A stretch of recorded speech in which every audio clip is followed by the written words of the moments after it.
Welcome back to my YouTube channel sports Dhara में आपका स्वागत है। It is another beautiful morning. आप देख रहे हैं सनराइज हो चुका है, लेकिन सनराइजर्स हैदराबाद के खेमे में अभी तक सन राइज होते नहीं दिख रहा है। या तो आप यूँ कह लीजिए कि किंग्स इलेवन पंजाब ने कल के जो मैच हुआ, इस साल आईपीएल 2020 के लिए सनराइजर्स की सनसेट हो चुकी है। कल एक अच्छी मुकाबला खेला गया। अब मुकाबला पंजाब वर्सेस हैदराबाद की नहीं था, आप यूँ कह लीजिए बिरयानी वर्सेस लस्सी का था। और लस्सी ने वो पावर दिखाया कि किस तरीके से परफॉर्मेंस देना चाहिए। मैच की जब शुरुआत हुई लो स्कोरिंग गेम में, अब जब भी लो स्कोरिंग गेम होता है ना, तो चेस करने में बड़ा दिक्कत आता है कि जो अपोजिशन होता है ना, वो समझ जाते हैं कि पिच में किस तरीके से रन बन रहे हैं, क्या हमसे ये 126 रन बन सकते हैं। आप ये नहीं कह सकते कि हैदराबाद के हाथ में मैच नहीं था। बिल्कुल कल मैच उनके साथ उनके हाथ में ही था। उन्होंने 6 ओवर में 56 रन बनाए, जो कि एक भी विकेट नहीं गिरी थी, नो लॉस पे थे।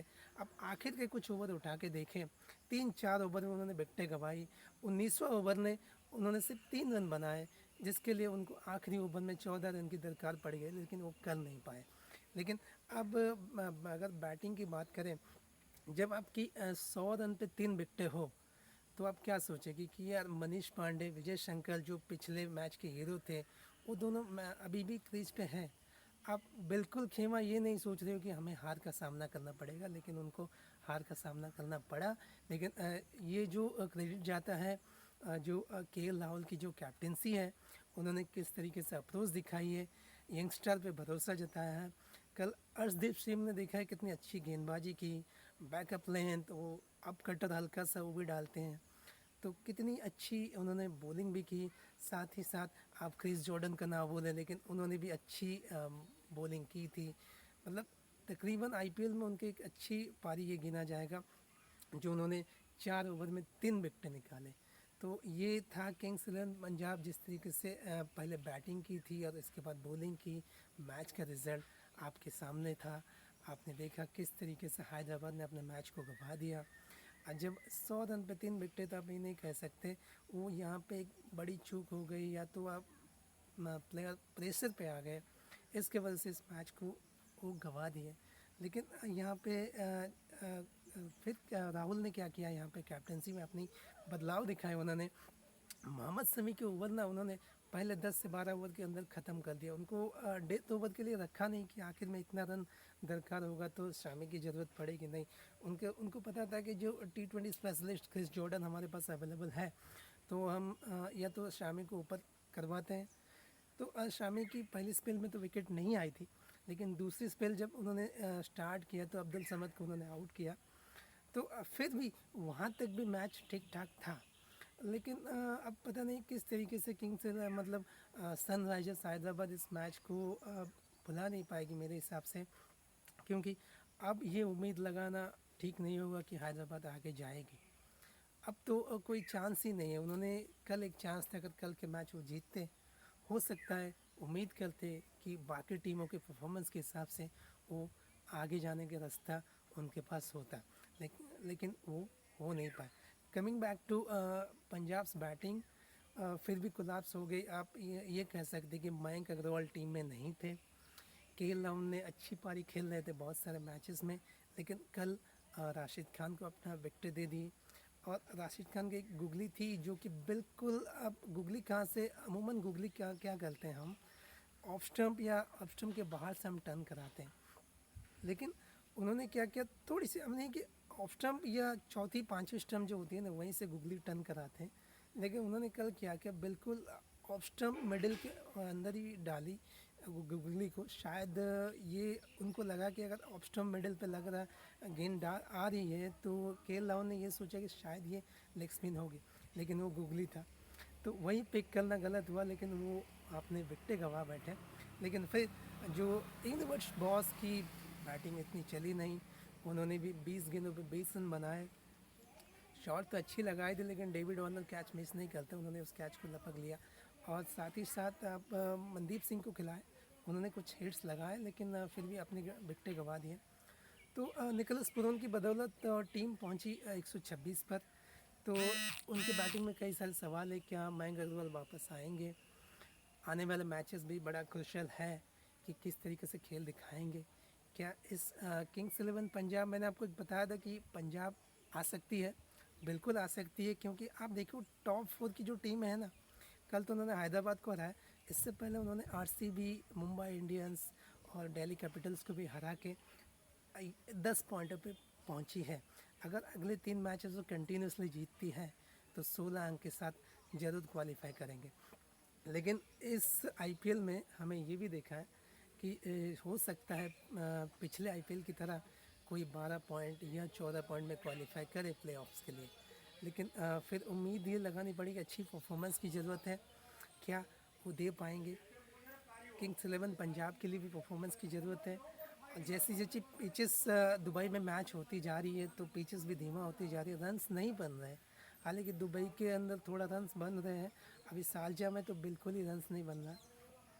अब उम्मीद करना है कि हैदराबाद की, शायद अगर पंजाब अगले 3 मैच हारती है और कोलकाता भी हार जाती है तो कुछ चांसेस है।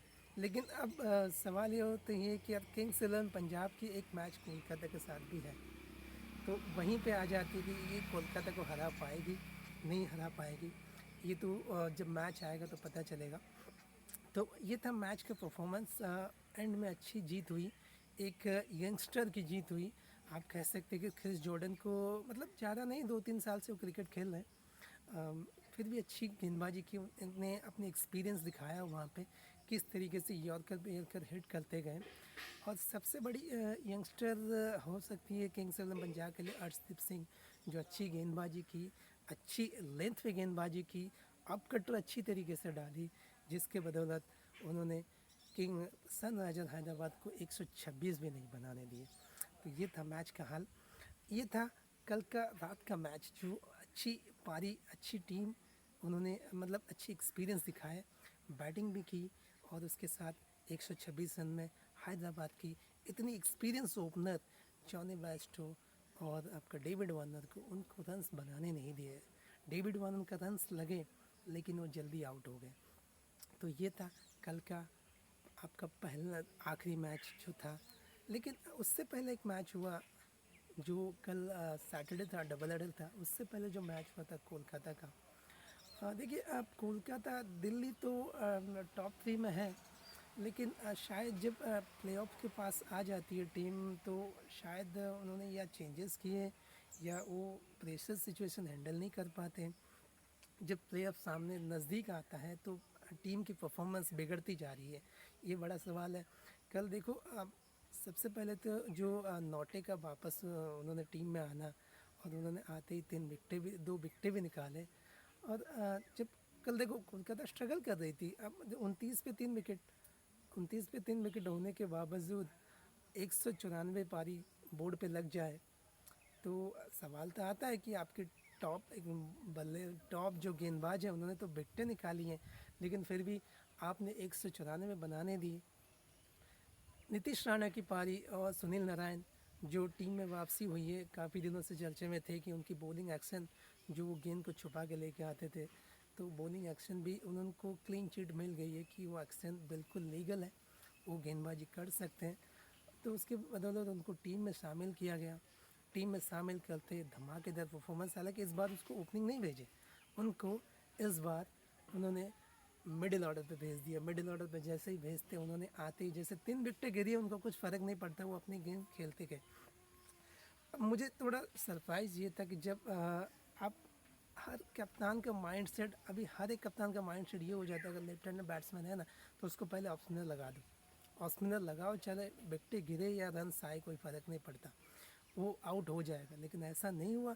कल बहुत जल्दबाजी की दिल्ली कैपिटल्स ने, अश्विन को जल्द गेंद दे दिया गेंदबाजी करने के लिए।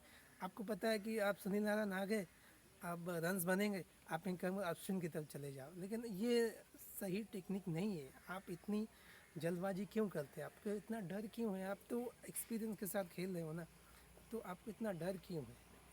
खेलने दो, 1-2 ओवर खेलने देना है फास्ट को, पेसर को, फिर उसके बाद आप चेंजेस करते। इन्होंने नहीं किया, लेकिन इसके बदौलत नीतीश राणा की अच्छी पारी, सुनील नारायण की भी अच्छी पारी, उन्होंने 194 पर बोर्ड पे लगा दिए। फिर आई दिल्ली की बैटिंग, पृथ्वी शॉ टीम पे नहीं थे। अब ये 2 मैचेस ख़राब निकला तो उनको बाहर बिठा दिए। हालांकि रिकी पॉन्टिंग कोचिंग स्टाफ में है, उनको देखना चाहिए था, ऐसा नहीं करना चाहिए था। पृथ्वी शॉ वापस आना चाहिए। अजिंक्य रहाणे T20 प्लेयर नहीं है। वो देखिए वो बिल्कुल T20 की गेम नहीं है। वो पहले आएंगे तो 10 गेंदें वैसे ही खेलेंगे तो उनको T20 के हिसाब से तो मेरे हिसाब से नहीं लेना चाहिए। बाकी टीम की क्या राय होगी, लेकिन अब पृथ्वी शॉ को वापस आना बहुत ज़रूरी है, क्योंकि भले ही विकेट गंवा जाते हैं लेकिन कुछ हिट्स तो लगते हैं। स्टार्टिंग में पावर प्ले वो इंटेंट दिखाते हैं, जो कि लंबी हिट्स से पावर प्ले में कुछ बन जाती है रन्स। तो उन्होंने भी इस तरीके से बैटिंग की। किंग्स शिखर धवन नहीं चले, जो बैक टू बैक 100 लगा के आए थे यहाँ पे, उन्होंने भी, उनकी भी नहीं चली। फिर उन्होंने आए, फिर टीम 59 रन से टीम जीत गई कोलकाता, जो कि अच्छी गेंदबाजी, परफॉर्मेंस, ये सारी चीज़ें मैटर करता है। आगे जो मैचेस होने आने वाली है कोलकाता के लिए आसान नहीं है। हालांकि कोलकाता भी 12 पॉइंट पे हो चुका है, 2 मैचेस जीतेंगे तो फिर वो क्वालिफाई कर जाएंगे। मुझे तो शायद लग रहा है कि कोलकाता ही क्वालिफाई करेगी, क्योंकि अब देखना होगा पंजाब और कोलकाता के मैच में जो भी जीतेगा वही हो सकता है नंबर 4 का पोजीशन इस प्लेऑफ के लिए। फिलहाल किंग्स 11 पंजाब की नज़र रहेगी कोलकाता के मैच पे, और कोलकाता अगर अगले 2 मैचेस जीतती है तो वो क्वालिफाई कर जाएंगे, लेकिन उनको हारना पड़ेगा अगर किंग्स 11 पंजाब को जाना है तो। लेकिन ये आसान नहीं है, और इस तरीके से मैच, इंटरेस्टिंग मैच ये जो हफ्ता आने वाला है ना, ये डिसाइड करेगा कि कौन प्लेऑफ्स में जाने वाला है। तब तक के लिए मैं तमाम स्पोर्ट्स अपडेट लेके फिर से हाजिर होऊंगा।